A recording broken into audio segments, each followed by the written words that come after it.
This is the boss order I used when playing Mega Man 4, and I thought I would share it with you guys. For Toadman, you can defeat him pretty easily with the Mega Buster. Brightman, you want to use the rain power on him as much as possible. Pharaoh Man is really easy. You just need to use Flash Stopper, and this freezes him in time, tap him a couple of times, and eventually he's toast.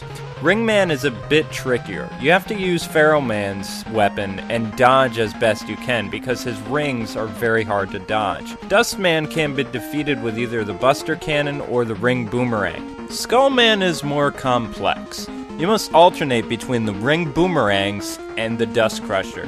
Now the rings can get through Skullman's shield, but what actually takes his life is the Dust Crusher. So you get a good few hits in with the Dust Crusher, you're good to go.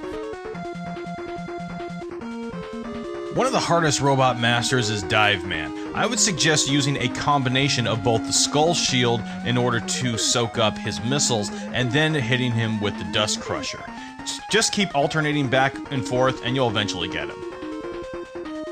And finally, we have Drill Man.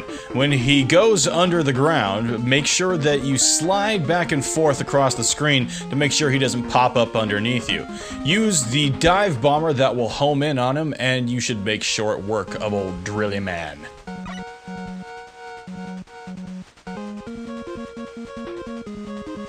Some of the levels in this game just didn't seem unique enough to me. For example, Drill Man stage. While I do like the music to this stage, the whole thing of being underground in mine with a whole bunch of rock, it just feels like something I've done way too much before, i.e. Guts Man and Hard Man. I know that in a lot of NES games you get the flashing, blinky graphics when there are too many things on the screen, but it seems especially bad in Dustman stage.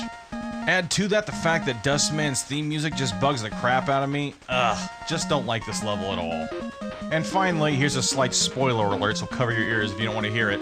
I am not a fan of the ending to this game. It just seems way too anticlimactic. I mean, you defeat Wily, he escapes in his little busted up shuttle thingy, and then Mega Man leaves and just rides a train home. It doesn't tie up any loose ends with anything.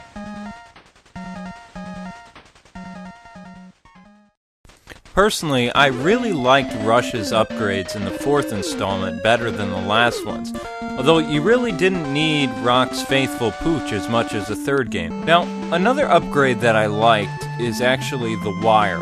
This is mainly used to collect energy tanks and ammo though, so this item did come in really handy, but it was scarce just like Rush. Like its predecessors, Mega Man 4 is all about the music. And even though there's a couple songs in here I don't like, the overall soundtrack is fantastic. I think it's actually better than Mega Man 1. Not as good as Mega Man 2, that's by far the best, but I would say it's probably on par with Mega Man 3. I absolutely love the music from this game. You know what, Swag? I agree with you about the music, man. It was awesome. But what sold me for this game was its gameplay.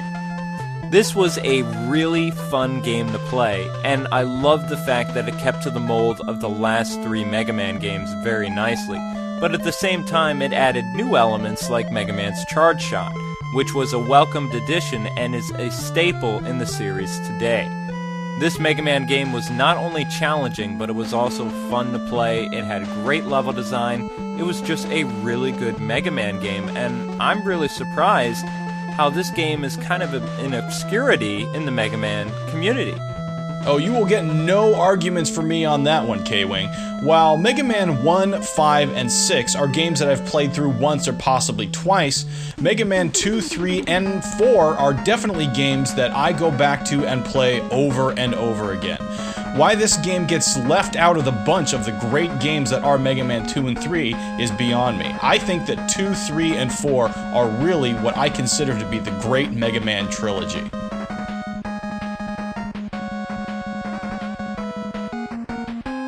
I think the difficulty for Mega Man 4 is pretty spot on. It's not too hard, it's not too easy, and I actually did enjoy most of the boss fights in the Dr. Cossack and Dr. Wily stages. Yeah, Swag, I do agree with you. The difficulty of this game is there, but it's not as much of a hindrance as later in the series. Now, even though Rock took a dirt nap for a couple years after Mega Man 4, this game still stands the test of time, and in my opinion, it's a very good Mega Man game.